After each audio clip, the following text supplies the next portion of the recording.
Hello, BookTube, and welcome back to the Mayberry Book Club. You may think you've clicked on the wrong channel, but no, I'm not talking about Matthew at Mayberry Book Club, although in a way I am. We have decided, he and I, to make his channel name a reality by doing a book club together, by reading a book together every month. And in the month of June, he has decided to join me in what is, for me, an annual rereading. In June, every year, I reread Homer's Iliad. And in August, I reread Homer's Odyssey. And I was going to do that anyway. I do that every year. It's not necessarily something I need to share with BookTube every single year. But Matthew agreed to read the Iliad for the month of June. So that's what we've been reading. Oh, terribly sorry. Oh, that's not the right book. Instead, it's this. It's Robert Fitzgerald's translation of the Iliad. And today we are finishing up. Today we're reading the last 6 books of the Iliad. That bring us back to a caution that I gave you last week about how this book actually ends. It's important to remember the way it begins. The standard thumbnail description of this book that's often given is completely wrong. This is not the story of the Trojan War. By the time when we get to book 1 of the Iliad, the Trojan War has been raging for years. And when we finish book 24 of the Iliad, the Trojan War is still going on. Nothing has happened to change the war one way or another, and the stories from those first 8 years of the war and the stories from afterwards, we don't know. We don't get them. In Homer's day and in the ages, in the centuries afterwards, there was a thriving industry of these kinds of stories. Homer was part of that industry, but he was by no means the whole of it. There were whole stories about earlier incidents in earlier years of the Trojan War. And there were whole quasi-epics telling the story of everything that happens after the Iliad. My favorite of those, of course, the most famous of them, is Quintus of Smyrna, who did a book called Post-Homerica, where he writes the rest of the story, where he writes everything after the death of Prince Hector, that's the picture on the cover there. As someone once told me, anytime in Iliad iconography that you see someone with a spear through the throat, you know it's Hector. Because that is the climax of the book. The climax of the book is not the Trojan horse. The climax of the book is not the fall of Troy. The climax of the book is the exaltation and then degradation and then death and then commemoration of the Trojan Prince Hector. The greatest and, in my opinion, most noble character in the poem, who we have seen lead the Trojans from their besieged city all the way to the Greek ships, actually setting fire to Greek ships, favored by the gods, even though we have to assume that the Greeks outnumber the Trojans rather significantly. It doesn't matter. Hector is a magnificent warrior. He engages in single combat many times throughout this poem. He's not always victorious, but he seems intensely human and likable in a way that generally isn't given to Homer's characters. His characters can be very human. His Agamemnon, for instance, is indelibly human. You know people like his Agamemnon. He captures human spirit so perfectly that it is eternal. I'm sure you have worked in office cubicles with people just like the Agamemnon in this poem. But Hector is brave and noble, and we never get much in the way of telling us otherwise, of telling us that might be wrong. And if that brings you to admire him in the course of this poem, boy oh boy do you pay for it in these last 6 books. It's not just that that Hector dies, of course, he does. It's how he dies. He's trapped alone outside the walls of Troy, the god-built walls of Troy, to face Achilles, who has returned to the war to avenge the death of his friend Patroclus. Achilles is the best Greek warrior. He is far more efficient at killing people than even the giant Ajax. And when he returns to the war with new god-forged armor, the Trojans know that their hour of doom is upon them.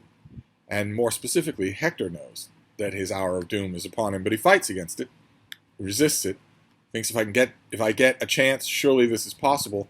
And the poet takes us mercilessly through that end. Because first, Hector thinks, well, I have Deiphobus, I have my brother with me. So yes, we see Achilles rampaging all across the plain of Troy, and we see him approaching the wall All the Trojan warriors are safely inside the city. King Priam is the one who sees Achilles coming towards the city, shining like a star. In fact, Homer is specific. He says the specific star is the dog in the belt of Orion, that is in the constellation of Orion, the star of which usually signals plague and early death for frail or weak men. A very well-chosen metaphor, as all of Homer's are, that about the fate of Troy. At first, Hector thinks, well, if I have help, 2 on 1, then I can take this terror to my people. Then he realizes that he's been fooled, and that Deiphobus was never actually there. The gods were tricking him. And realizes that he's going to have to face Achilles by himself. And he runs. His courage fails him, and he runs. Around and around the walls of Troy with Achilles chasing him. Ignominious. Ignominious. And when he finally stops and fights, he quickly dies. Achilles quickly kills him.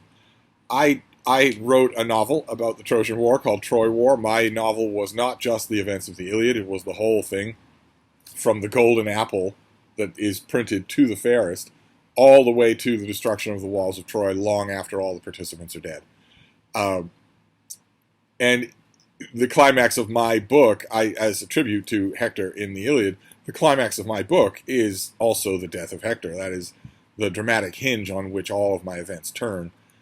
And I tried to fix things. I tried to fix Homer's problems with Hector wherever they occurred. There's a scene earlier that we've already covered where Hector is talking to his wife in the city, who has their little baby, their little boy, on her breast, and tells her her fate, which is that the boy will have his head bashed out against the wall, and she will be sold into slavery and live a horrible, humiliating life until she finally dies in absolute misery. When it came time for me to write Troy War, I, of course, had Hector think those things instead of saying them. You don't say those things. And I tried to fix up this final confrontation, but there's only so much you can do. Hector is no match for Achilles, and dies. And Achilles shows that he is not Hector by being unbelievably petty to his body. Drags it around and around naked, around and around the walls of Troy, under the eyes of his parents, under the eyes of all of his compatriots. It intends to give the body no honor whatsoever. It is preserved by the gods. Hector's body is protected against scratches and defilement and even bloating, even decay by the gods who kind of favor him. And eventually it is ransomed. Eventually Hector's body is ransomed by his father, King Priam, who leaves the city of Troy alone without much of an escort and goes to the Greek camp to beg for his son's body back from Achilles. An amazingly moving scene. And then there are funeral games. And that's how the book ends. That's how the Iliad ends, is with funeral games. Once the funeral games are over, the war goes right back to the way we've seen it for all these books. Lots and lots of people go right back to dying with spears in their throats or between their nipples, with their armor clanging about them as their spirit wails down to the underworld. Perhaps the intervention of the gods on one side or another. Additions to either side. The Trojans will pick up allies, including the Amazons. The Greeks will pick up allies, including the son of Achilles. The war will go on for a while after this ends. It ends with death games that are minutely described. That is a concession that you just have to make to Homer. It's a concession that you just have to make to his narrative world. It happens again in the Odyssey. And once you do that, then I think you're more open to the full power of this thing coming home to you. It's a power that originates in large part from a detail that Matthew has brought up a couple of times in his videos, which is that this book is full of murder. It's full of death and dust and despair. It's full of desperation of men in battle with bronze weapons and no hope of relief, no long-distance fighting at all. It puts a really personal and really gritty face on war. It's a very hot and dusty book. I think that's why originally I started rereading it in June. Little did I guess that in 2021, we would be facing our second heat wave here in Boston, a city that usually doesn't get heat waves until August. Last year we had one stretch of heat. Today, very, very warm, and today is only a mere prelude to tomorrow. So it was a joy it is always a joy to reread this. I think I will give the Fitzgerald translation a bit of a rest. I think next year I will pick something very different. But it was a joy to read it this time around with company. That usually doesn't happen. I felt like I had company during the time when I was writing Troy War, because that time overlapped with my rereading of the Iliad, and I felt weirdly like I had company there. But in this case, I had actual company. In this case, Matthew was reading along with me. So that is our Mayberry Book Club for June of 2021, is Homer's Iliad in the Fitzgerald translation. A stately, somewhat stiff translation that has passages, I think, of remarkable beauty. I don't think it's a rhetorical beauty that Homer would have recognized, and I'm not sure he would have approved of it, but I really, really liked it this time around.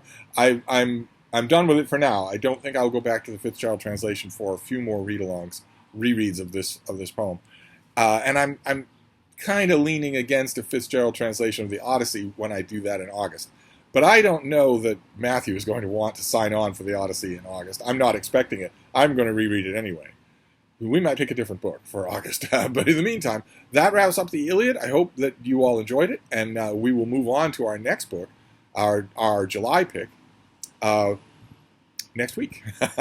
Thank you, BookTube.